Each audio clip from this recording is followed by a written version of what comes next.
네, 최근 들어 국내 증시에서는 코스피와 코스닥이 엇갈린 방향을 택하고 있습니다. 어제는 코스피 지수 다시 한번 하락하면서 연일 이렇게 급락하는 모습을 나타내줬고요. 코스닥 같은 경우에는 가까스로 상승폭을 켜내면서 강보합권 수준에서 마무리를 지었습니다. 특히나 최근에는 기관 투자자들의 자금이 모두 다 빠져나가고 있는 그러한 흐름이 나타나고 있는데요. 전일 시장 거래대금이 많이 몰렸던 종목들을 기준으로 특징 종목들 함께 알아보도록 하겠습니다. 오늘 시장을 대비하실 때도 참고해 보셨으면 좋겠는데요. 먼저 코스피 거래대금 탑5 종목들부터 확인해 보시죠. 네, 코스피에서 거래대금이 많이 몰렸던 5가지 종목군들입니다. 삼성전자, 에코프로 머티리얼즈, SK하이닉스, 네이버와 카카오까지 이렇게 5가지 종목군들 확인 가능한데요. 저는 반도체 투톱 같은 경우에 최근 들어서는 이 거래대금 탑5에 빠지지 않고 등장하고 있는 종목들입니다. 물론 그동안 많이 올랐었던 만큼 삼성전자와 SK하이닉스 조정을 받는 흐름이 나타나기도 했는데요. SK하이닉스가 어제 시장에서 1% 넘는 약세를 기록하면서 13만 6천 원을 기록했고 삼성전자 같은 경우에는 0.13% 하락한 76,500원을 기록했습니다. 특히 삼성전자 같은 경우에는 오늘 이제 잠정 실적이 발표가 되기 때문에 이 부분도 눈여겨보셔야겠고요. 에코프로 머티리얼즈 같은 경우에는 급락을 했었는데 어제 시장에서는 다시 한번 7% 넘는 강세를 기록하면서 주가에 회복하는 움직임을 나타내줬습니다. 네이버와 카카오 인터넷 플랫폼주들, 대표적인 인터넷 플랫폼주들이 어제는 일제히 2% 넘는 강세를 기록했습니다. 네, 이어서 코스닥에서 거래대금이 많이 몰렸었던 5가지 종목군들도 함께 확인해 보시죠. 보시면 가장 상단에는 신성 델타테크가 올라와 있고요. 어제 시장에서 무려 25% 급등해줬습니다. 신성 델타테크 초전도체 관련 종목으로서 최근 시장에서 연일로 급등하고 있는 종목이기도 한데요. 이 부분은 추후에 조금 더 자세하게 다뤄보도록 하겠습니다. 아프리카TV가 15.96% 오른 98,800원을 기록했고요. 에코프로 BM 쪽으로도 거래대금이 다시 한번 몰리면서 0.16% 오른 31만 5,500원을 기록했습니다. 한빛레이저가 29.91%로 상한가를 기록한 가운데 폴라리스 오피스 같은 경우 19.96%의 강세를 기록했습니다. 폴라리스 오피스는 이 챗 GPT 스토어에 대한 기대감이 지속이 되면서 어제 시장에서도 20% 가까이 올랐고요. 폴라리스 오피스뿐만 아니라 AI 종목들이 GPT 스토어라는 모멘텀을 안고서 어제 시장에서 급등해주는 모습이 연출이 됐습니다. 또 한빛 레이저 같은 경우에는 스펙 합병 상장 이후에 연일로 강세를 기록하고 있다는 점도 체크를 해보시면 좋을 것 같습니다. 네, 특징주로 넘어가기에 앞서서 에코프로 머티리얼즈도 조금 더 자세히 살펴보도록 할 텐데요. 에코프로 머티리얼즈 같은 경우에는 2월에 MSCI에 편입될 가능성이 조금 더 높게 점쳐지면서 기대감이 높아지고 있고요. 따라서 어제 시장에서도 7.46% 오른 21만 6천 원의 종가를 기록했다는 점 확인해 보셔야겠습니다. 네, 이어서 정규장에서 주목을 받았던 특징 종목들 확인해 보겠습니다. 첫 번째 특징주 확인해 볼 텐데요. 첫 번째 특징주로는 AI 시장 확대 기대감을 안고 있는 카카오와 네이버 살펴보겠습니다. 전 네이버가 어제 2.72% 오른 22만 6,500원을 터치했고요. 카카오가 2.51% 오른 5만 7,200원의 종가를 기록했습니다. 앞서서 제가 폴라리스 오피스를 건드리면서 어제 AI 종목들이 주목을 많이 받았다는 점을 말씀드렸는데요. 이 AI 기대감이 네카오 쪽으로도 반영이 되면서 어제 이렇게 인터넷 플랫폼주들이 일제히 강한 상승세를 나타냈습니다. 이 네이버와 카카오 같은 경우에는 크게 봤을 때 2가지 모멘텀이 있는데 가장 대표적으로는 금리 인하에 대한 기대감입니다. 물론 이번에 12월 비농업 고용지수가 좋게 나오면서 견조한 미국의 고용시장을 확인을 했고 이에 따라서 마냥 좋지만은 않은 분석이 나오기도 했는데요.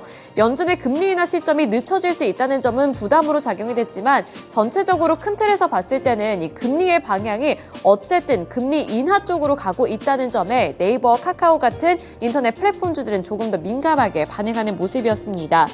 이 금리의 방향은 여전히 인하 쪽으로 기울어져 있다는 기대감에 네카오의 주가는 꾸준히 오름세를 지속하고 있는 상황이고요. 최근 한 달 사이에 네이버와 카카오의 주가 흐름을 살펴보시더라도 네이버 같은 경우에는 한 달 사이 6.59%의 상승률을 기록했고요. 카카오 같은 경우에도 13.28%의 상승률을 나타냈습니다. 특히나 외국인 투자자들과 기관 투자자들의 자금이 이쪽 네이버와 카카오 쪽으로 쏠리고 있다는 점도 고무적으로 평가를 해볼 수가 있겠습니다. 이러한 상황 속에서 증권가에서는 카카오와 네이버를 향해서 긍정적인 코멘트를 잇따라 내놓고 있는데요. 특히 카카오의 실적이 드디어 턴어라운드에 성공할 것이라는 분석도 제시가 되고 있습니다. 4분기 영업이익 같은 경우 6개 분기 만에 턴어라운드에 성공할 것이라고 분석하고 있고요. 4분기 카카오의 매출액과 영업이익은 각각 전년 대비 26.38% 증가한 2조 2,422억 원을 기록할 것으로 전망되는 가운데 영업이익 같은 경우에도 49.99% 증가한 1,504억 원으로 추정이 되고 있습니다. 네이버도 마찬가지로 4분기 분기 영업이익이 4천억 원을 달성할 것으로 전망이 되고 있는데 올해 매출액은 전년 대비 11.91% 증가할 것으로 전망되고요. 또 영업이익 같은 경우 15.65%의 증가세를 나타낼 것으로 보고 있습니다. 특히 NH투자증권에서는 네이버의 경우 올해 실적 성장과 AI를 통해 다시 한번 주가가 튀어오를 수 있을 것이다 라고 분석을 했는데요. 이러한 부분들 함께 눈여겨보시면서 앞으로의 주가 흐름 파악해 보셔야겠고요. 앞서서 말씀을 드렸던 이 챗 GPT에 대한 기대감도 상당하다는 점 보셔야겠습니다. 전 GPT 스토어에 대한 그러한 기대감도 있지만 이번 주에 빅 이벤트로 자리를 잡고 있는 CES 2024에 대한 소식도 들어봐야 할 텐데요. 이 CES 2024가 이번 미국 라스베이거스에서 오는 9일부터 4일 동안 대장정을 펼칠 예정입니다. 이번에 참가 기업 중에 네이버와 카카오가 투자를 한 기업들이 대거로 참여할 것이라는 소식이 전해지면서 네이버와 카카오 쪽으로도 수혜가 예상이 된다는 분석이고요. 특히 네이버 같은 경우 스타트업 투자 조직인 네이버 DSF가 투자한 19개 스타트업이 이번 CES 2024에 참여할 것으로 전해졌습니다. 또 카카오 같은 경우에도 이 투자 전문 계열사인 카카오 벤처스가 투자했던 스타트업 10곳도 CES 2024에 참여할 것으로 밝혀지면서 이쪽 네이버와 카카오 쪽으로도 함께 기대 심리가 높아지는 모습이었습니다. 네, 이렇게 네이버 카카오 살펴드렸고요. 이어서 신성 델타테크도 함께 확인해 보겠습니다. 신성 델타테크가 지난주 금요일 시장에서부터 시간의 거래 그리고 어제 정규장까지 일제히 강한 상승세를 나타냈는데요.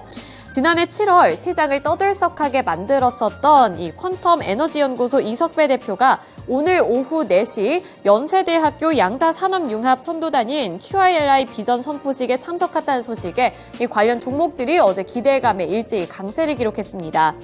이번 행보는 지난 여름 LK99에 대해 처음으로 개발을 주장한 이후에 나서는 첫 공식 석상인 만큼 기대감도 더욱더 높아졌다라고 보시면 되겠는데요. 연세대 QILI는 이번 비전 선포식에서 인공지능과 양자 컴퓨팅 기술을 활용해 초전도 물질을 비롯해서 나머지 각종 소재 개발에 나서겠다는 계획을 발표할 것으로 전해지고 있습니다. 이에 따라서 신성 델타테크를 비롯해 나머지 초전도체 관련 종목들 어제 주목을 받았다는 점 특징으로 잡아볼 수 있겠습니다. 네, 이어서 아프리카TV 확인해 보겠습니다. 아프리카TV는 어제 15.96% 상승한 98,800원을 기록했는데요. 아프리카TV 같은 경우에는 이제 아프리카TV 쪽으로 유명 유튜버들이라든지 스트리머들이 이적을 할 것이라는 소식에 강세를 나타냈습니다. 트위치가 한국에서 철수하면서 트위치에 있는 유저들 그리고 이 안에 있는 스트리머들이 아프리카TV 쪽으로 옮겨갈 것이라는 기대감이 상당히 번지고 있는데요. 이 중에 우악굿이라는 유명 스트리머가 아프리카TV로 이적을 한다는 소식에 어제 아프리카TV의 주가가 그야말로 급등을 해줬습니다. 우악굿이 누구인가 하고 궁금하실 것 같은데요. 이 우악굿은 실제 얼굴은 아닌 이 가상의 아바타를 내세운 버추얼 유튜버인데 인터넷 방송 트위치의 국내 1위 스트리머라고 합니다. 그리고 유튜브에서도 많은 구독자 수를 갖고 있는 만큼 아프리카TV 쪽으로 이적을 했을 경우 아프리카TV 쪽으로 예상이 되는 수혜가 상당하다는 건데요. 따라서 상상인 증권에서는 우악굿에 대해서도 좋게 평가를 하면서 우악굿뿐만 아니라 트위치 일부 방송인들이 아프리카TV로 이적할 가능성이 높다고 평가했습니다. 따라서 앞으로 트위치가 철수하게 되면서 아프리카TV가 누리게 될 수혜에 대해서도 지속적인 관심이 필요해 보입니다. 네, 이어서 시간의 거래로 넘어가 보겠습니다. 시간의 거래에서 상승했던 종목군들부터 확인해 볼 텐데요. 컴퍼니 K가 시간에서 상한가를 기록하면서 10% 오른 8,800원을 기록했고요. 아래 코디가 9.98% 오른 1,774원, 태영건설 우선주가 9.97% 오른 6,620원, CQ센이 9.87% 오른 5,120원, 엑셈이 8.24% 오른 2,825원을 기록하면서 어제 시간의 거래에서 상승했던 종목군들의 상승폭이 굉장히 컸습니다.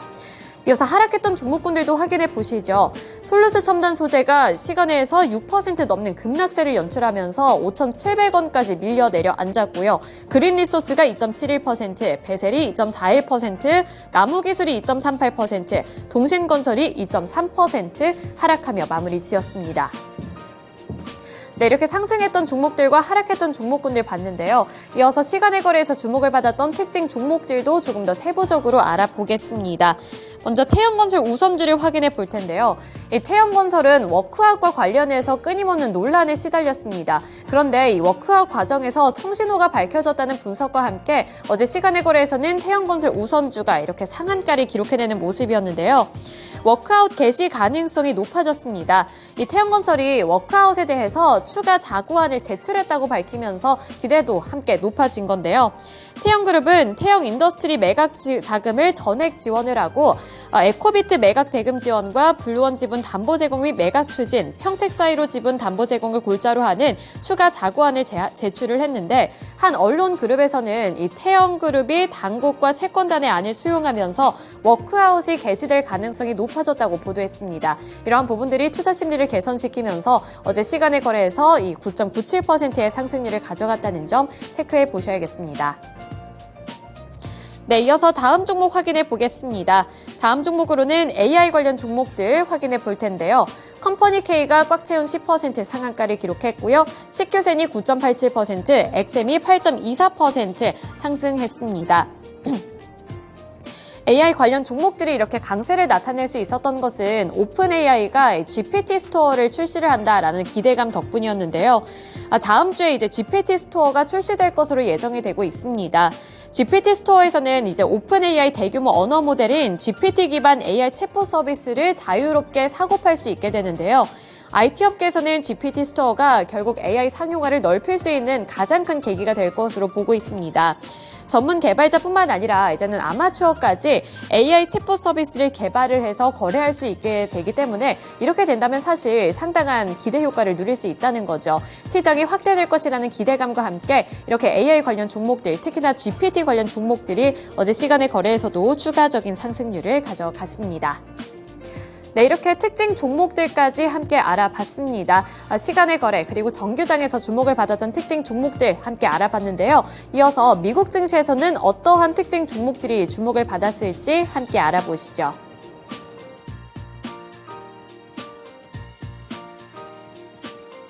다음으로 미국 증시 특징 종목들 보겠습니다. 뉴욕 증시 강하게 상승하면서 이 반등으로 거래를 마치는 모습이었는데요. 새해 초부터 부진했던 기술주들 중심으로 저가 반등이 관측되는 모습이었고요. 특히나 나스닥 지수의 상승세가 가팔랐습니다. 살펴보시면 나스닥 종합지수가 무려 2% 이상의 급등세를 기록했고요. 다우산업지수 그리고 S&P 500 지수도 동반해서 오름세를 보여주기도 했습니다. 네, 오늘은 이슈도 많아가지고요. 관련 종목들 한 가지씩 먼저 보시죠. 네, 오늘 첫 번째 소식입니다. 바로 첫 번째 종목 보잉을 살펴보실 수 있을 것 같은데요. 지금 보잉 주말에 나왔던 소식이기는 하죠. 거의 8%의 급락세로 거래 마치면서 229달러 선을 기록하게 됐습니다. 지난 5일에 177명을 태우고 미국의 오리건주 포틀랜드를 출발했던 알래스카 항공에 이어 1282편 보잉 737 맥스9 여객기가 이륙 후에 얼마 되지 않아서 항공기 벽체 부품이 떨어져 나가면서 동체에 냉장고 크기만한 굉장히 큰 구멍이 생겼습니다. 기내 압력이 급격하게 떨어지고 산소 마스크가 내려오는 등 대형 사고의 위험 속에서 항공기는 그래도 극적으로 착륙을 했었고 다행히 사망자라든지 부상자는 발생하지 않았는데요. 이 사고로 미국의 연방항공청에서 지난 7일에 동종 항공기 171대 운항을 전면적으로 금지한 바가 있습니다. 네, 이렇게 좀 큰 사고가 나게 되면서 결국 보잉의 주가 출렁임은 이미 예정됐던 수준이기도 했었는데요. 결국에 이 간밤에는 8% 정도의 급락세를 기록하게 됐고 이와 관련돼서 알래스카 에어그룹도 약보합권 정도로 37달러 선에서 거래를 마치는 모습이었습니다. 다만 항공주들별로는 좀 차별화된 장세가 나타났고요. 이 아메리칸 에어라인스 그룹의 경우에는 오히려 7% 정도의 반등세, 사우스웨스트 에어라인스는 마찬가지로 0.1% 정도 하락하는 흐름이었습니다. 네, 국내 항공사들도 체크를 해보실 수가 있겠죠. 사실상 이 보잉 737 맥스 9에 대한 항공기를 갖고 있는지 여부가 주가에 상당한 영향을 줄 수가 있겠는데요. 다행히 조사에 따르면 대한항공과 아시아나항공 그리고 저가 항공사들까지 모두 했을 때 관련된 기종은 없다고 합니다. 한국 항공사에 대한 영향은 좀 제한적일 것으로 보이는 가운데 그래도 간밤에 일단 보잉의 주가 급락이 있었기 때문에 항공주들 특히나 대형사들 위주로 함께 체크해드리겠습니다. 네, 두 번째 종목 살펴보시죠. 간밤에 엔비디아가 신고가를 경신했습니다. 사상 최고치까지 뛰어오르면서 6% 이상의 급등세, 결국에 522달러 선에서 거래를 마쳤고요. AMD의 경우에도 5% 이상의 상승세로 146달러 선을 기록했습니다. 결국에 엔비디아와 AMD가 동반해서 오르게 된 것은 이번에 CES 2024에서 새로운 GPU를 공개했기 때문인데요. 엔비디아를 먼저 보시면 이번에 이 RTX 4080, 4070 이 시리즈 슈퍼 시리즈를 공개하게 됐습니다. 2022년 10월에 출시했던 RTX 40 시리즈 최상위의 칩셋 4090의 하위 제품이고요. 기존에 선보였던 4080 그리고 4070 시리즈보다는 어느 정도 성능이 개선됐다고 합니다. 이와 더불어서 인공지능을 활용한 신기술을 공개하기도 했었고요. 기존의 로보틱스 플랫폼 아이작에는 생성형 AI가 함께 탑재된다는 점 체크를 해볼 수가 있겠습니다. 사실상 이번 GPU 공개가 또 중요했다는 점이 지금 미국에서는 중국에 대해서 이 수출과 관련된 엔비디아 이 제품 일부에 대해서 좀 수출 제재를 가하고 있는 상황인데요. 엔비디아의 신형 RTX 4080 슈퍼 칩셋은 미국의 대중국 제재를 비껴나가는 제품입니다. 엔비디아가 실제로 이날 신제품이 미국 정부의 중국 수출 제한 규정에 걸리지 않는다라고 이야기하게 되면서 그동안 있었던 매출에 대한 이 우려들을 좀 불식시켜주는 모습이었는데요. 시장 분위기와 더불어서 강한 반등을 기록하게 됐고 사상 최고치까지 터치했습니다. 네, 관련 종목으로 엔비디아 관련 종목들 함께 살펴보실 수가 있을 것 같은데요. 역시나 이 관련해서 AI 반도체 관련 종목들로 체크를 해보실 수가 있겠고요. 그 외에도 MDS 테크, 또 이수페타시스, 가온칩스, 그 외 종목들까지 전반적으로 함께 살펴두시길 바라겠습니다. 네, 마지막 종목 보겠습니다. 에너지 관련 종목들의 주가가 좀 좋지가 못했는데요. 엑슨모빌 1.6% 하락했고요. 쉐브론도 0.6% 하락세, 옥시덴털 페트롤리움 역시나 1% 이상 밀리면서 58달러 선을 기록하게 됐습니다. 간밤에 유가의 낙폭이 또다시 컸습니다. 거의 4.1% WTI 기준으로 빠지게 되면서 70.77달러로 전거래일 종가가 잡혔는데요. 이 같은 낙폭은 지난해 11월 16일 4.9% 유가가 급락한 이후에는 가장 컸던 낙폭이라고 보실 수가 있겠습니다. 네, 간밤에 소식을 또 보시면 사우디아라비아의 국영 에너지 기업 아람코가 어제 아시아 수출용 원유의 공식 가격을 배럴당 2달러 인하하면서 2021년 11월 이후 최저 수준으로 낮추면서 유가에도 악영향을 줬는데요. 세계 최대 원유 수출국인 사우디의 가격 인하는 작년 말 실물 시장에서의 원유 가격 부진을 반영한 것으로 시장에서는 평가하고 있습니다. 그리고 또 일각에서는 이번에 이렇게 가격을 낮추게 된 것이 결국에는 이 중국이나 글로벌 원유 수요에 대한 우려를 키우는 소식이다라고 평가를 주기도 했었는데요. 결국에는 에너지 기업들까지 여기에 대한 냉기가 좀 전해지게 되면서 동반해서 하락하는 흐름들이 연출됐습니다. 국내에서도 유가 관련 종목들의 출렁임이 좀 나오겠습니다. 최근에 후티 반군과 관련돼서 이 홍해 쪽에서의 교전이라든지 이 소식 때문에 유가가 좀 급반등을 했었고 이 당시에 유가 관련 종목들이 급등하는 흐름들이 나왔는데요.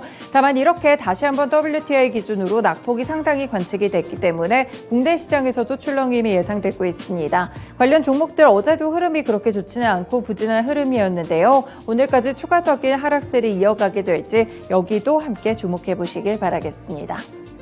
네, 이렇게 미국 증시 특징 종목들 국내 증시까지 연결해 드렸습니다. 지금까지 증권통투자 업데이트였습니다.